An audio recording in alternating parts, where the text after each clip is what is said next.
अथ संकष्टनाशन गणपतिस्तोत्रम्।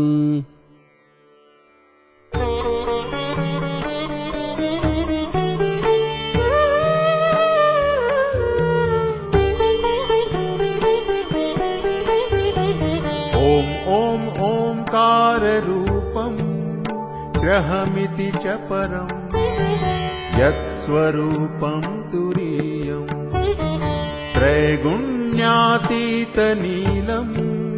कलयति मनसः तेजसिन्दूरमूर्तिम्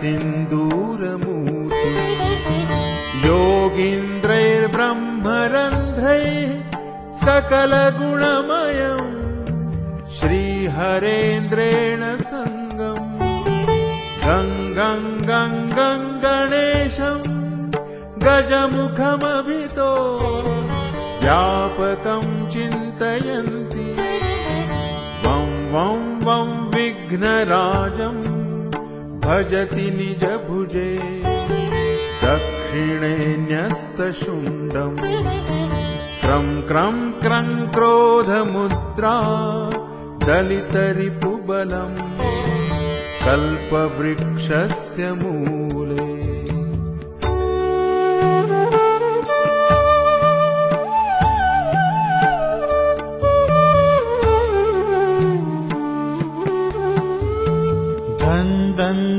दन्तमेकं दधति मुनिमुखम् कामधेन्वा निषेव्यम् धन् धारयन्तम् धनदमतिधियम् सिद्धिबुद्धिद्वितीयम् तुं गरूपम् गगनपथिगतम् व्याप्नुवन्तं दिगन्ताम् क्लिं क्लिं क्लिंकारनाथं गलितमदमिलल् लोलमत्तालिमालम्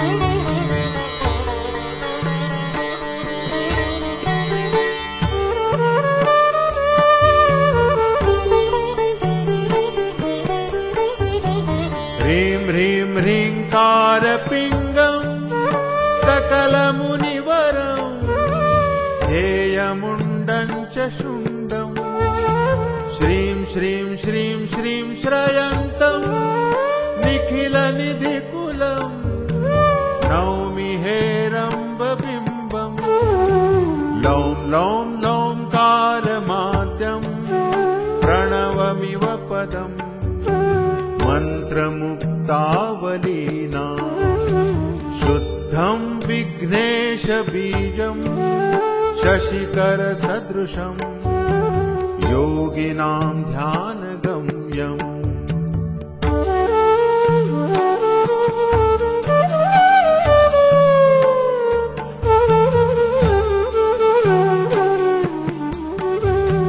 डं डं डं डामरूपम् दलितभवभयम् सूर्यकोटिप्रकाशम् यं यं यं यज्ञनाथं जपति मुनिवरो बाह्यमभ्यन्तरं च हुं हुं हुं हेमवर्णं श्रुतिगणितगुणं शूर्पकर्णं कृपालुम् ध्येयं सूर्यस्य बिम्बं ह्युरसि च विलसत् सर्पयज्ञोपवीतम् स्वाहा हुं फट् नमोऽन्तैः ठठ ठठ सहितैः पल्लवैः सेव्यमानम् मन्त्राणां सप्तकोटि